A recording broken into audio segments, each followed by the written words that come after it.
Your wait, the most anticipated football game in the state is back. Good to be back. It's going to be a pretty historic event, actually. Once again, ESPN's College Game Day choosing to showcase Ames to the nation.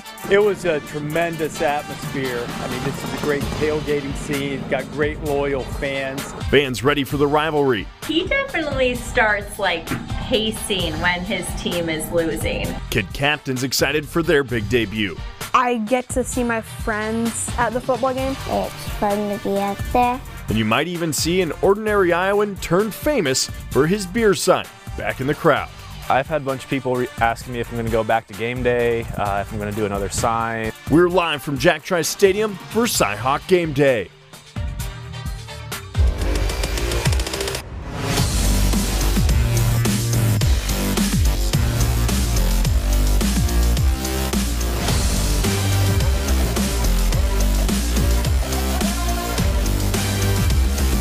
Local 5 CyHawk Game Day is sponsored by Nissan.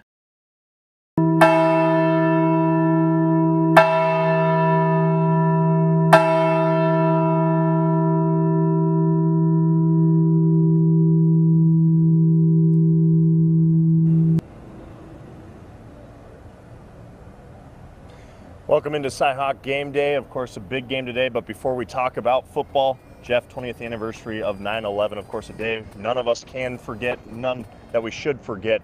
Of course, plenty of lives lost on that fateful day back in 2000 and one that still sticks with us in our minds. So many heroes that day, but again, such a great loss for this country and one that, again, should never be forgotten.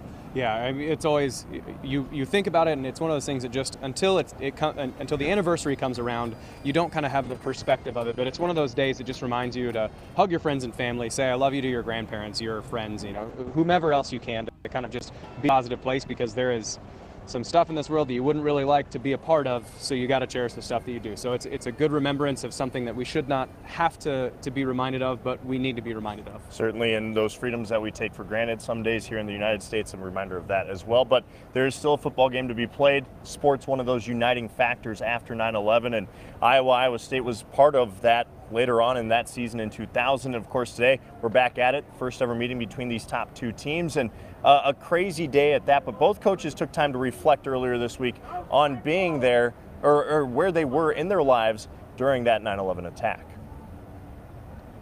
The magnitude of what took place, you know, how old I was at that point, 20 years ago. Not sure I grasped it totally, and you know how it's all changed all of our lives. Not to mention just the tragedy of the whole thing and all the loss, and you know, so it's a really significant part of our history. For the first time in my life, it was where I felt the freedom that I probably took for granted in our country. It felt challenged, and I think there was such a you know, you're at a unique time. You're in college, you're a junior, and there's a lot of emotion for the first time of, you know, what are you about? What do you stand for? And you watched our country respond and rally. But I think that was a powerful time in my life.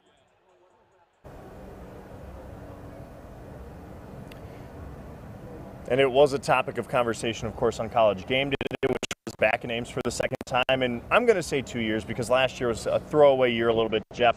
But a lot of excitement around College Game Day being back. A lot of trash talk going on out there on social media. Of course, a lot of people unhappy about the guest picker, Ashton Kutcher. But that's neither here nor there because College Game Day, once again, fans showing up in droves. They were lining up at 5:30, before 5:30 in the morning, because that's when they could get into the compound. And of course, fans very excited. Here's what they had to say ahead of College Game Day today. It's pretty awesome because like you can be on TV and everything. It's pretty cool. And I made the sign for it, and I was here like 2 years ago. Pretty nice. I like all the partying and college games. I'm not here for that. I'm here for the game. So, woo!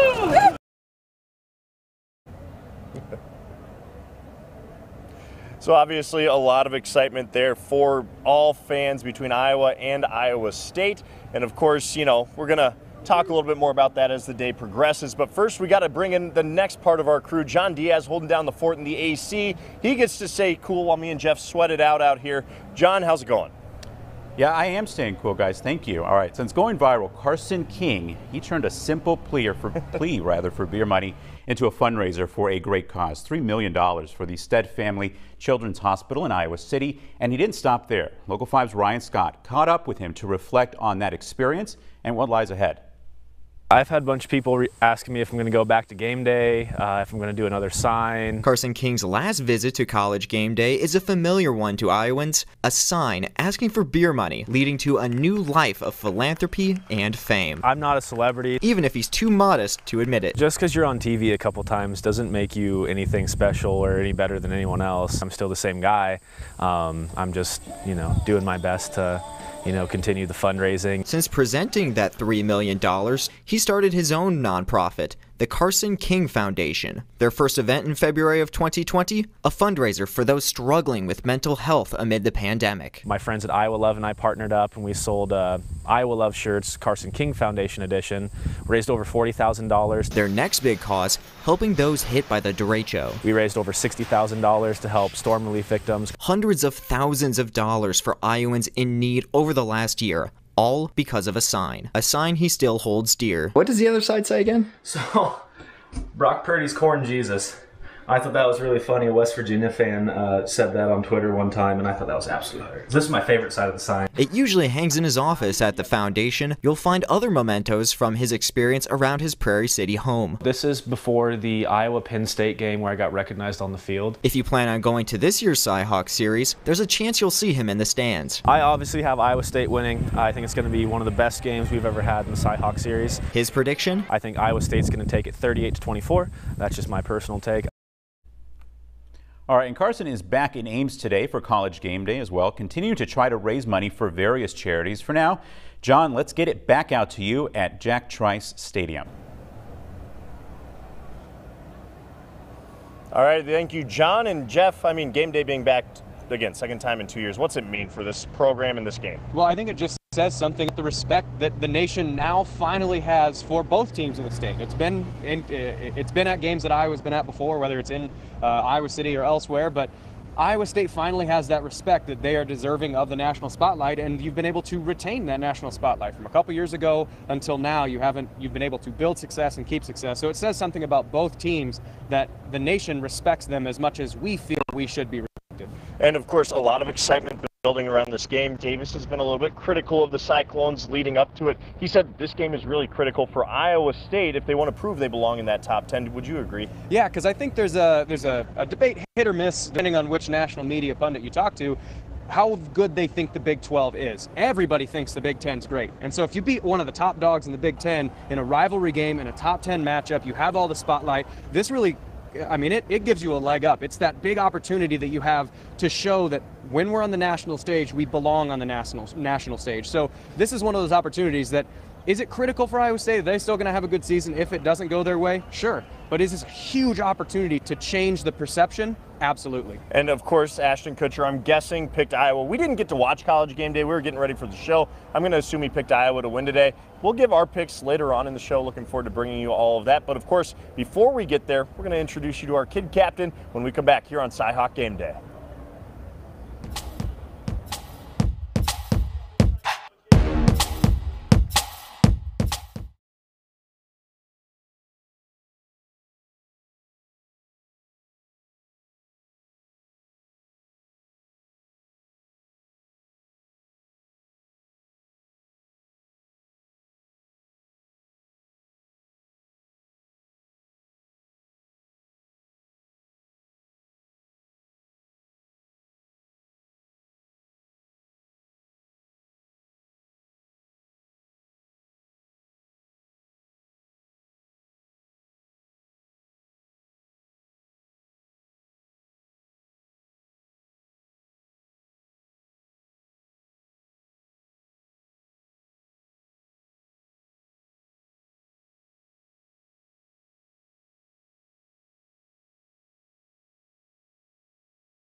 A beautiful day out at Jack Trice Stadium. A lot of folks there already, many more expected by kickoff, and it's going to be a hot one. We'll have more on that in just a moment. But first, we want to talk about one tradition of each Iowa State football game, that is to have a kid captain who is currently receiving or has graduated from treatment at Blank Children's Hospital. They get to share a special moment with the team and meet the players down on the field. Local 5's Eva Anderson has a story of one of this Saturday's kid captains from Ames.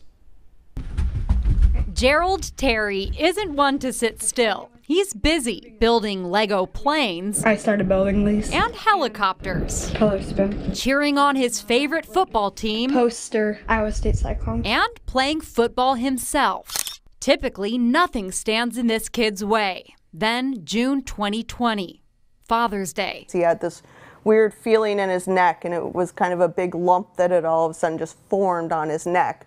And so we took a look at that, and then we looked in his throat, and one of his tonsils was about the size of a golf ball. That golf ball was a large tumor. He was diagnosed with Burkitt's lymphoma, an aggressive cancer where the tumor can double in size within 24 to 48 hours. At the time, Gerald was only 7. Did you know what cancer was? Had you heard about cancer? No, not really. Almost immediately, Gerald began chemo. The chemo was, some of it was 30 minutes long and some of it was 24/7 that he was hooked up for. But in typical Gerald fashion, he didn't sit still. He started doing laps around the hospital. My doctor also said if you walk, it gets the chemo out of your body faster. But he didn't stop there. For every lap, he took online donations for the very team that was providing him care. He called it Laps with Gerald. I set my goal to like $300, and I got way more. Way more is right. The pint-sized Cyclone football fan raised more than $12,000 for the Child Life program at Blank Children's Hospital. All with his family's support, like sister Kiera. I believed in him. And his mom, who nominated him to be an Iowa State Cyclone kid captain. Never backed down. He was ready to go, whatever the doctors needed. Gerald successfully finished treatment last September. A year later, he's looking forward to marking the occasion on the Cyclone football field. I get to see my friends at the football game. And now, Gerald has a lot more friends than the average 9-year-old. Friends who helped him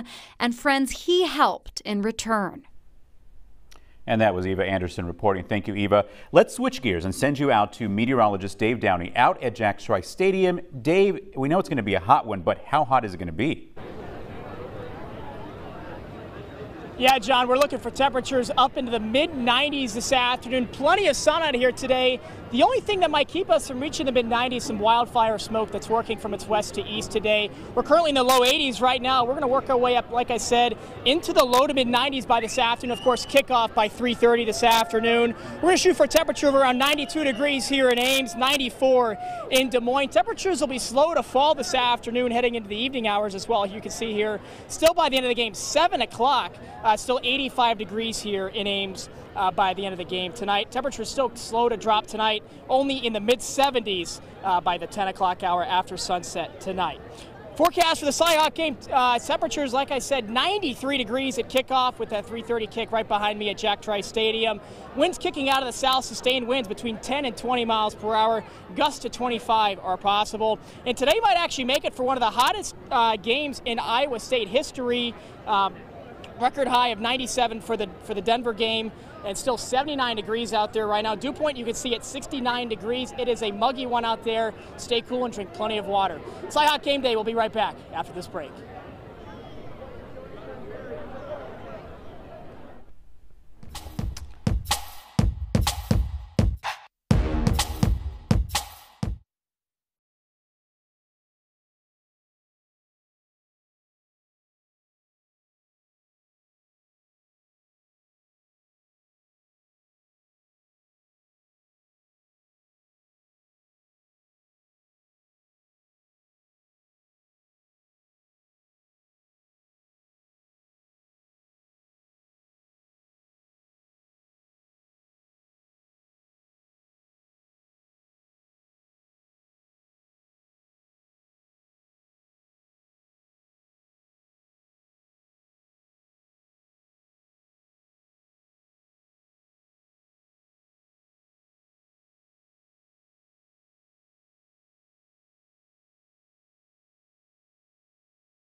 All right, take a look at this number, 100,000. That is the expected number of people either tailgating or going to the stadium for this weekend's CyHawk game. Ames Police holding meetings this week to prepare for the big game. It's their busiest weekend of the year.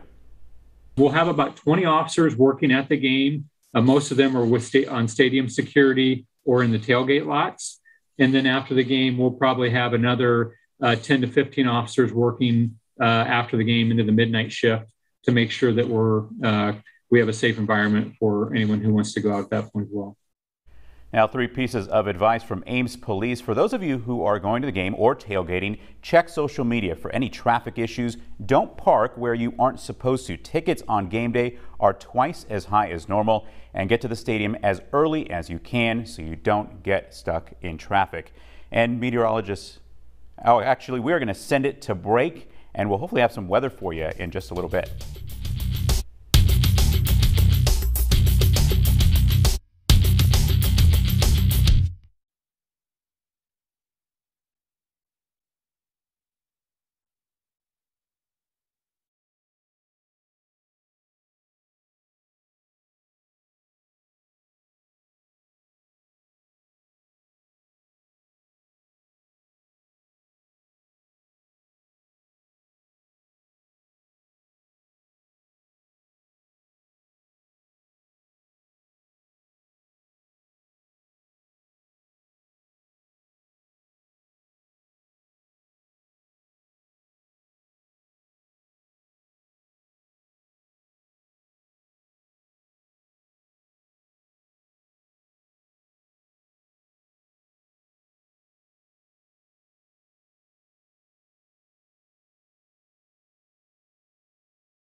Zero chance.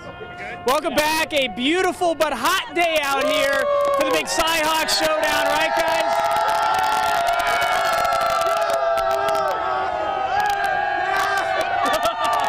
Yeah, it's a hot day, and people are excited. First time that both teams are ranked for game day today. Chief Meteorologist Brad Edwards joins me now. And Brad, it's hot today. It's too hot for this jacket, Dave. It is too hot. Time to take jacket off.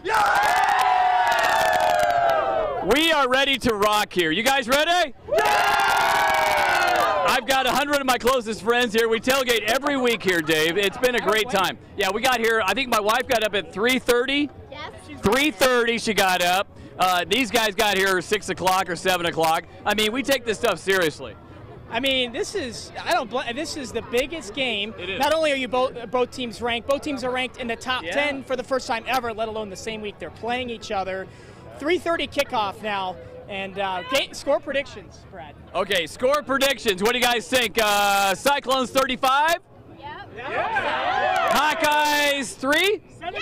Yeah. How about this? Cyclone! Power! Cyclone! Power! Oh man, they know what to do. Yeah, they do. So anyway, I mean, you got to drink plenty of water today. Temperatures in the low to mid-90s this afternoon. Dew points around 70 degrees. It could feel like 100 degrees by kickoff time this afternoon. It's go Cyclones, and then go and then beat Iowa. They got that?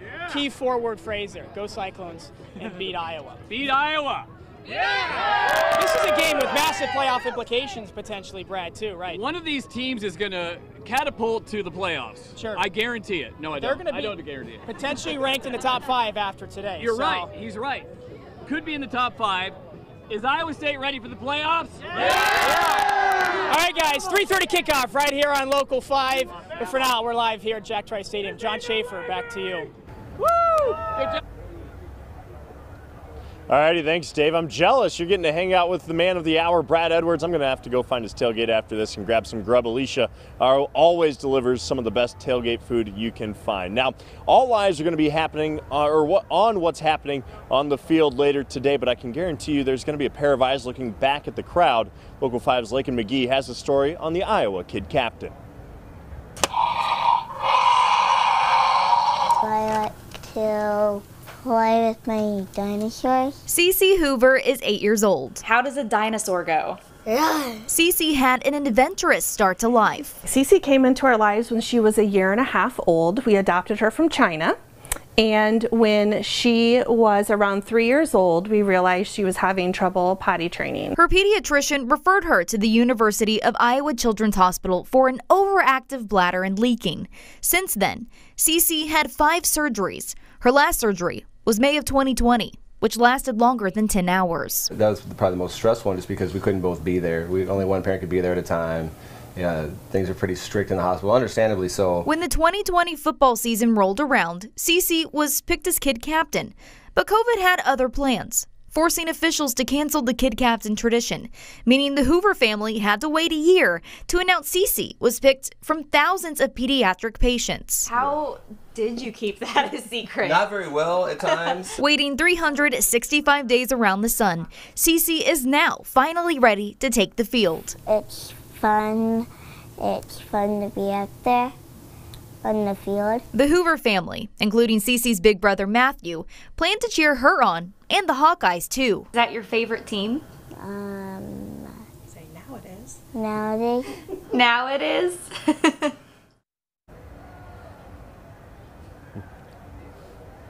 And of course, the Hoover family praising Cece's nurses and doctors for getting her to where she is currently. A great story there from Lakin, and we'll have more on the Iowa State kid captain later on here on CyHawk Gameday. Still to come, we break out Jeff's whiteboard breakdown. Of course, the first one of the year. He's excited to bring it to you. We'll get to it right after the break.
Welcome back into CyHawk Gameday, a toasty one up here in Ames. So we're going to go inside to show you how Jeff Woody is in two places at once with his Whiteboard Breakdown.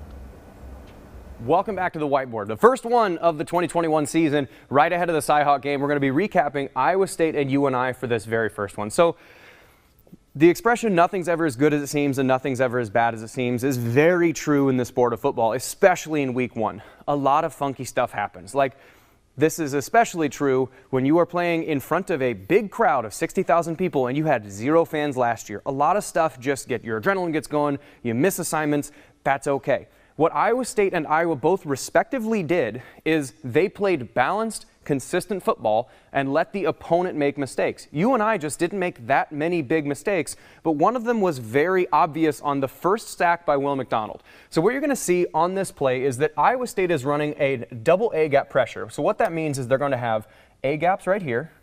They're going to have 2 linebackers in those A-gaps. What that's going to do is it forces these 5 offensive linemen to choose who they're going to block. Iowa State's not actually going to bring all of them, but it makes the offensive linemen think. So what happens, Mike Rose is going to end up fading back this way. So he's going to be a spy because they know Will McElvain likes to run. So they're not going to try and pressure him with 6 because if you miss, he's going to run for a big long play. Well, here's where the weird stuff happens. So they're going to be running up the field, and Orion Vance is going to be on this side. Orion Vance knows, in the same way that Mike Rose knows, we're not trying to rush the quarterback. He's just trying to keep his outside arm free just in case McElvain bubbles out to one side. Didn't end up happening because this tackle didn't hear the snap count. You're playing in front of 60,000 people. He can't see the ball, the center or the quarterback. Somebody's yelling, "Ready, set, hut." He doesn't hear the hut. He doesn't move. Everyone else moves. This guy gets knocked on his butt. Literally doesn't get out of his stance. This tackle runs into him. That means the sack leader in the Big 12 is completely unblocked to the quarterback. Now, Iowa State just taking advantage of a good situation, he's not going to then play this kind of contain and hope that Will McElvain doesn't get outside of him. He's going to go right to this quarterback. But the way that he does it and the way that the rest of the defense is run says Iowa State's just being a disciplined team that takes advantage of a good situation and lets the mistakes be punished by the other team. So what Will McDonald does is runs to the back hip of the quarterback. It doesn't let him get out of this or get out in that direction. What happens is he runs at his back hip, forces him that way. Well, shoot. Orion Vance is doing his job of keeping his outside arm free. Once McElvain sees that, he goes, "Shoot, I am dead in the water. I have to eat this sack." And there's one little small moment that he takes and almost chucks it. He almost, as he's going down, just lets one rip. But he realizes I shouldn't, eats the ball, takes a sack, minus 12 yards, lived a punt, fine. If he would have thrown that ball, that's like what happened with Indiana, getting these bad pick 6 interceptions. So don't make one mistake multiple. You and I made mistakes. They ate it, fine. But Iowa State was there playing good fundamental defense with Mike Rose, Orion Vance, and Will McDonald to take advantage of when a guy just falls on his butt. So let's make sure that we go into this week understanding week 2 is going to be better than week 1. These mistakes should be fewer and far between, and this is going to be a hard-hitting matchup. Stand by. Yeah, Jeff, you said it, hard-hitting matchup. It's going to be a fun one, though, and let's start off by talking about the Iowa State offense more specifically. Xavier Hutchinson, who really had a great performance last week, was the go-to guy for Brock Purdy. Yeah, Xavier has got to be the guy that this Iowa defense loves to play downhill. They want to play aggressive in the run game. Well, that leaves their secondary players, as good as the secondary players are, that leaves them a little bit on an island. And so Xavier's going to have some opportunities if he's able to capitalize on them for some big plays. And of course, the return of Charlie Kohler also plays into Xavier's hands because that's another hat to worry about for the Iowa Hawkeyes today. Yeah, I mean, it's one of those things of you got to juggle and tie your shoes at the same time if you're a linebacker with Charlie Kohler, because you got to play against run defense and Breece Hall on the offensive line, and there's 2 tight ends and all that physicality, but you also got to prepare for the best receiving tight end in the country. And you got to be aware that he's going to be behind you, he's going to be in front of you, the linemen are there. You have to, again, it's juggling and tying your shoes at the same time. It's really hard to stop when Charlie and Brock are connecting. This offense is really good. And then with that, the offensive line, I think, has to take a step forward after what we saw last week, maybe opening up a couple more gaps for Breece Hall and company. Yeah, and it's just communication too. I mean, you got to understand exactly what this dude next to you is doing at the exact millisecond that he's doing it. And it's tough sometimes week one. So that's why Coach Campbell, and I think Coach Ferentz probably said it during the week, the biggest difference that you're going to see between teams and weeks is going to be between week 1 and week 2, because you get that film to say, oh, hey, shoot, I didn't do that one all that well. So this is a big step that they'll need to take. And of course, this is a more veteran unit than maybe we've seen years past for the Iowa State Cyclones. I mean, what stood out about the O-line last week, and what do you think they show up with today? Well, I think it was just, communication. And it's also between Brees and the offensive line, is I got to know exactly, because imagine you're on a concourse at the mall or something like that, and everybody in the mall is jogging or running, and you have to get from one side to the other.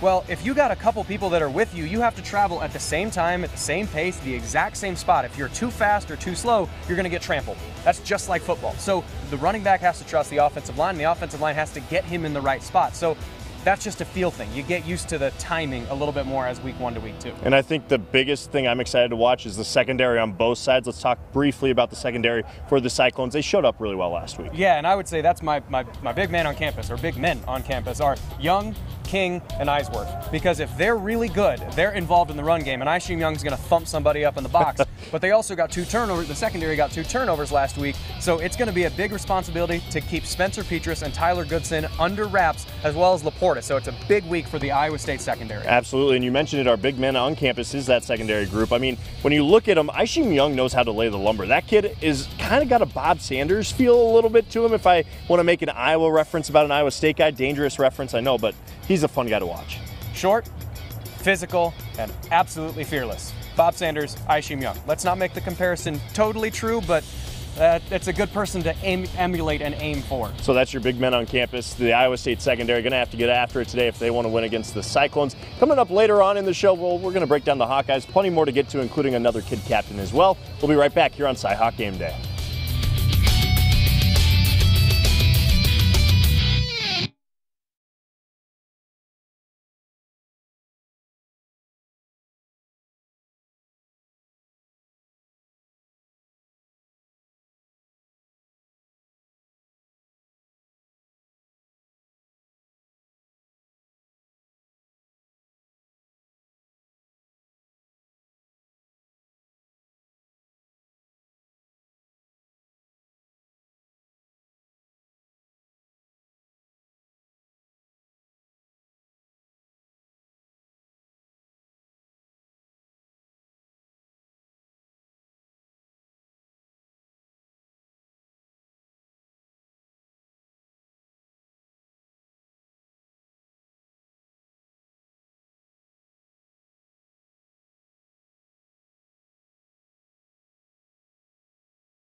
Welcome back out to CyHawk Game Day. The breeze starting to pick up a little bit, helping us stay a little bit cooler. At least temperatures going to get into the 90s today, as Dave mentioned earlier. But more importantly, this rivalry has plenty of heat between both of these teams. Two teams that really understand the meaning behind the rivalry, even with a lot of guys that aren't necessarily from Iowa. Sure, there are a handful of Iowans on each squad starting today, but overall, they really get the meaning behind it. Both teams talked about it earlier this week.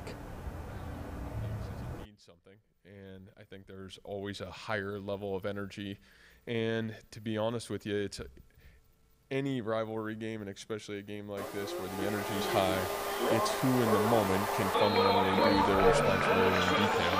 And I think you can look at us in this game at times. We have played well, and yet in the moments, some of the critical moments, we haven't been able to execute, and they have, and that's been the difference in the game. Obviously, growing up in Ames, being a lifelong Cyclone fan, it's been a special play or a special game for all my life, and it's just another opportunity for us as a team to go out there and execute to the best of our abilities. We got a lot of guys from Iowa, and they always express themselves in the locker room. Locker room wise, I wouldn't expose everything, but it's definitely a good rivalry. It's definitely a good game. I knew a lot about it just being recruited by both schools, and once I got here, you really realize, just being around a lot of people from Iowa, they always say you don't fully understand it unless you're from Iowa. So, I don't fully understand it, but I understand it to the highest extent of somebody who's not from Iowa.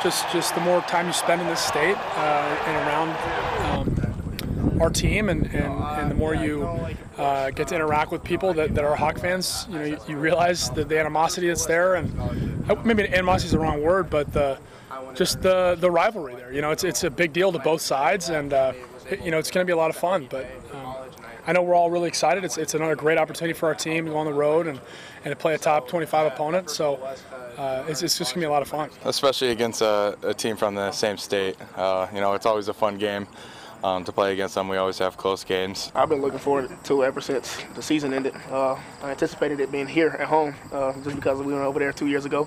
My freshman year and played there, but it'll be exciting going over there and taking the hostility of the crowd and their excitement out of their fans, and just going over there and getting a win. So obviously a lot of excitement between these two teams. The rivalry is growing year in and year out between Iowa State and Iowa, not just here, but also in households across the state. That's right. Can you believe it? There are actually houses divided on this. John Diaz, we go back to you in the studio. You've got a little bit more on this. Yeah, John, as we get ready for the big CyHawk showdown, many are dealing, as you mentioned, with a house divided. But one business in Altoona is encouraging their members and other local businesses to come together as a house united. The sound of competition.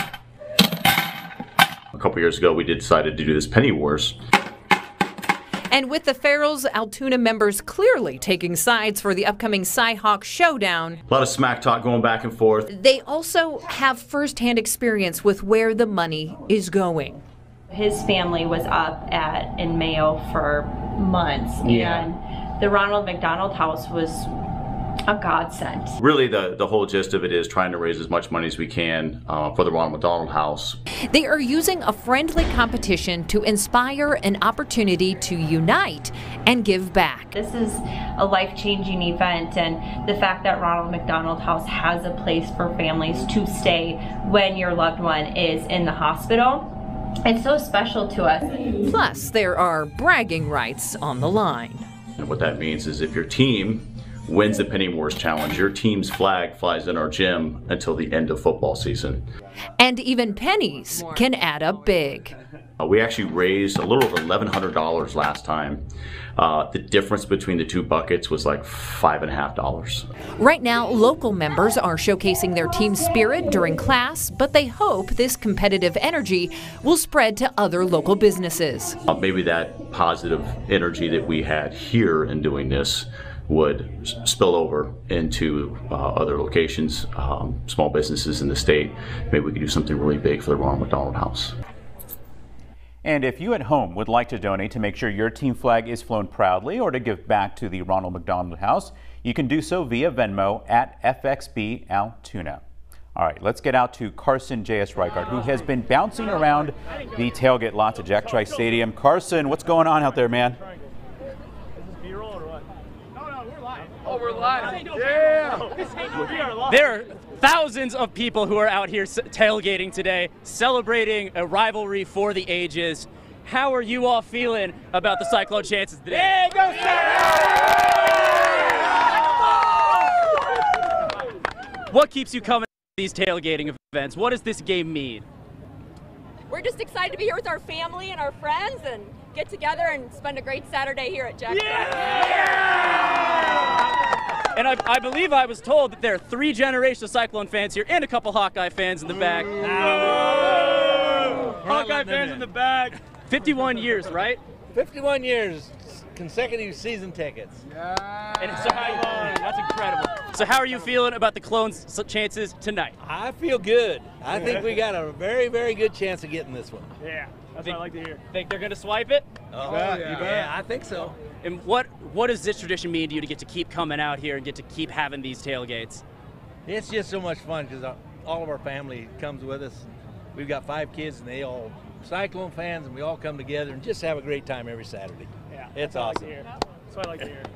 We've got some people in our family currently going here, and we're hoping we have another one going here next year too. Well, it's going to be here next year. So I'm sensing a little bit of brand loyalty. Definitely. Most certainly. What's your favorite part of game day, but you can't get anywhere else?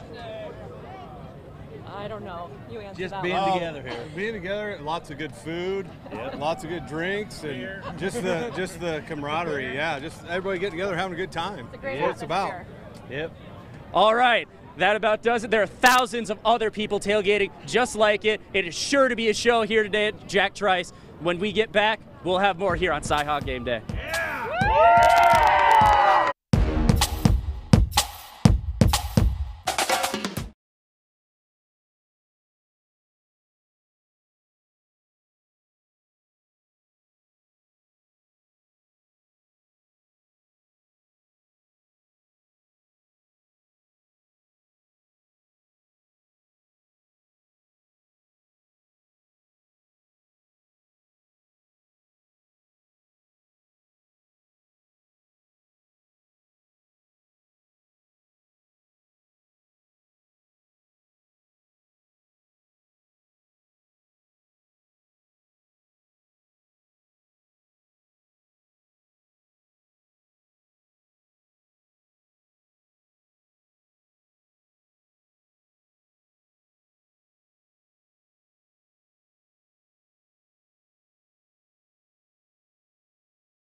Welcome back into CyHawk Game Day. Time now to get to Jeff's whiteboard breakdown for the Iowa Hawkeyes this week, and a nice play by Tyler Goodson and company. Welcome back to the whiteboard. Part 2. We get an hour-long show, so we get 2 of these. Whether you like it or not, we're back to the whiteboard.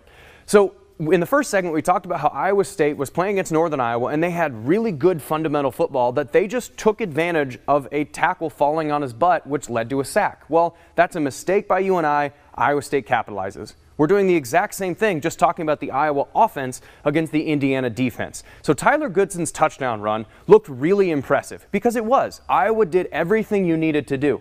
But they were helped by Indiana having an elementary level mistake on where to align. So this is the front that Iowa State ended up, or that Iowa ended up running. In the hash is right here. The other hash is about right here.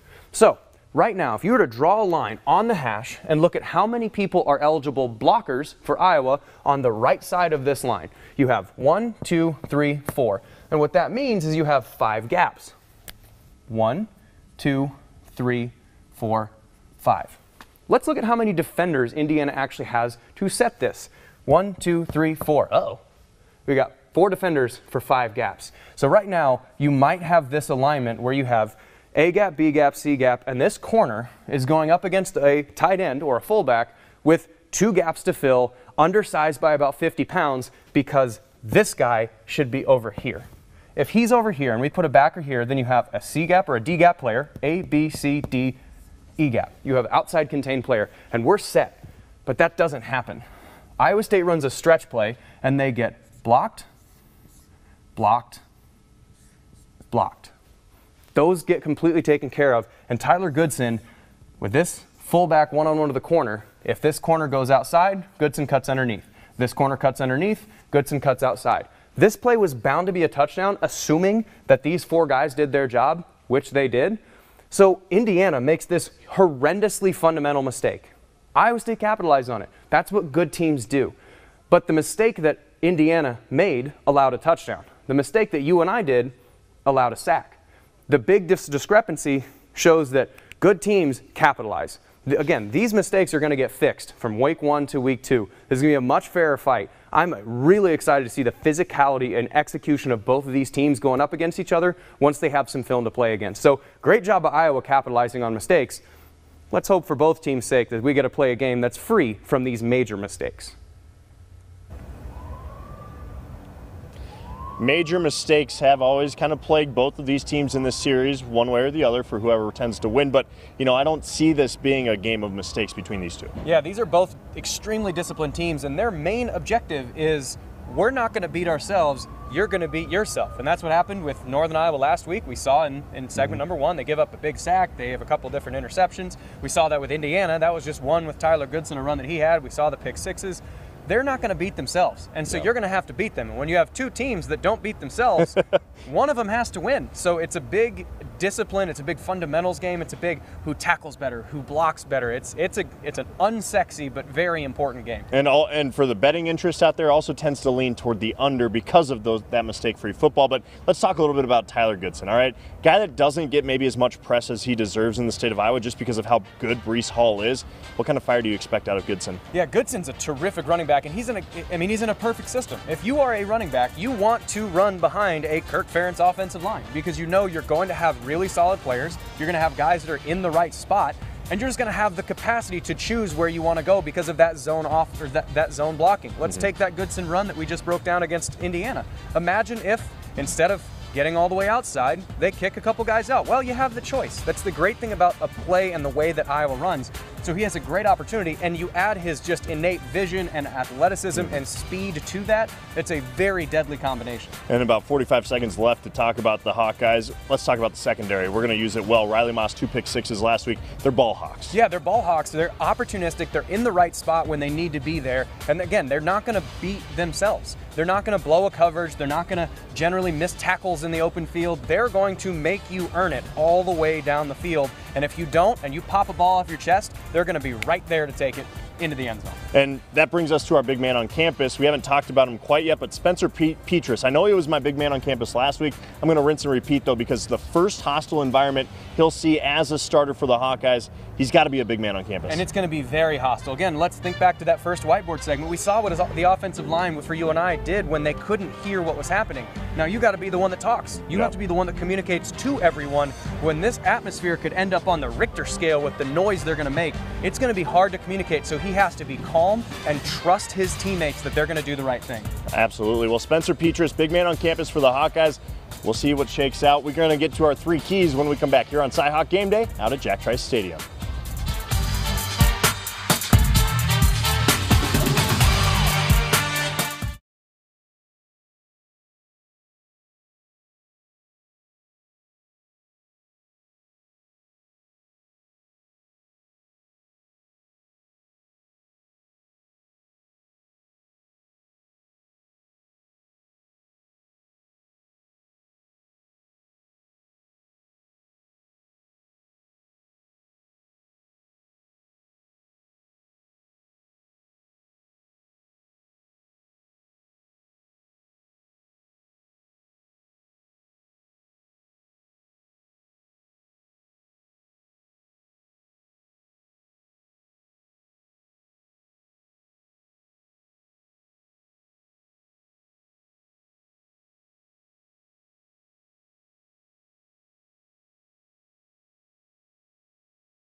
All righty, welcome back in. Time now for our 3 keys to a win. Let's start with the Iowa State Cyclones, the home team on the scoreboard. Yeah, Iowa State, it's been well noted so far this week. Iowa State has not gotten a turnover from Iowa in 5 games. That's insane. It's insane luck. Well, change that. If you're going to be the winning team for Iowa State, if you're going to beat Iowa, win the turnover battle. The second one, you got to rattle Spencer Petrus. He's got a great center that's going to set his offensive line and trust his protection. Well, if you hit him, he can't trust that his protection's there. He starts looking down at McDonald and Peterson. He starts looking at the rush. So if you can rattle Petrus and hit him early, you start to rush his decision making.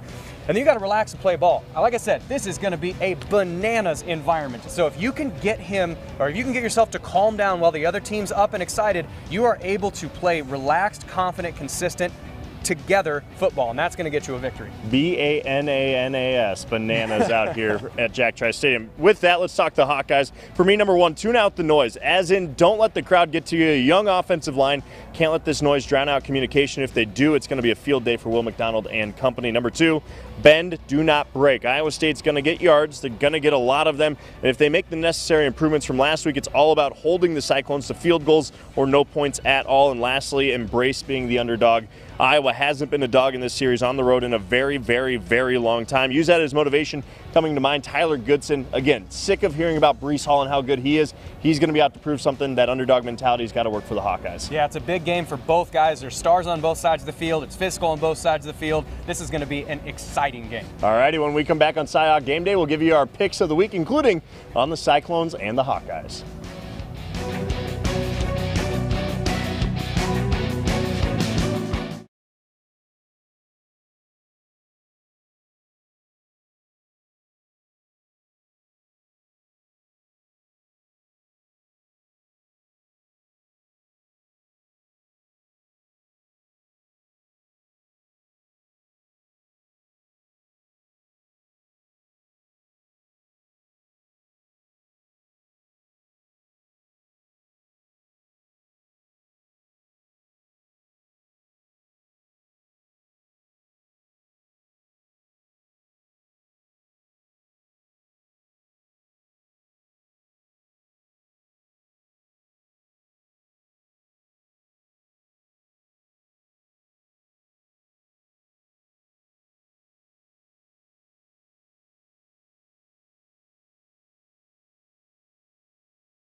Less than 4 hours from kickoff here at Jack Trice Stadium. Cannot wait, but some other big games around the country as well. We're going to start with Oregon, Ohio State to pick from. Ohio State favored by 14.5. It's basically a 6 a or a 7 a.m. game if you're an Oregon Duck and you got your 2 best defensive players out. Give me the Buckeyes at home. I'm taking Oregon on the road. I think they pull off maybe a little bit of an upset. All right, Buffalo at Nebraska. I just hate Nebraska, so I'm taking Buffalo at plus 14. I think just Buffalo lost their whole team to go to Kansas when the coach left, so give me the Huskers at home. All righty, Missouri versus Kentucky SEC showdown. I still hate saying that about Mizzou, but I like Kentucky at -5. I'll take Mizzou. I don't know anything about this game, so why not? All righty, a lot of input there. Texas taking on Arkansas. Nice little cross-border rivalry. I got Texas at -7. Arkansas, they were bad last year, they were bad the year before, and until you show me that you're not bad, give me Texas. All righty, and that brings us to the CyHawk game, Iowa versus Iowa State. I'm going Cyclones at -4. I think I mean, I have to. There's no, come on, like, as much You're as Ashton Kutcher biased as there is. I am an analyst and can see that this game is going to be really, really physical, but push comes to shove. I can't pick Iowa over Iowa State. Just in good faith, Yeah. I can't do it. I think the Cyclones got the goods to get it done. We'll have a full recap tonight at 10 on Local 5 after the late football game here on ABC. Thanks for joining us for CyHawk Game Day. We'll see you in Week 3.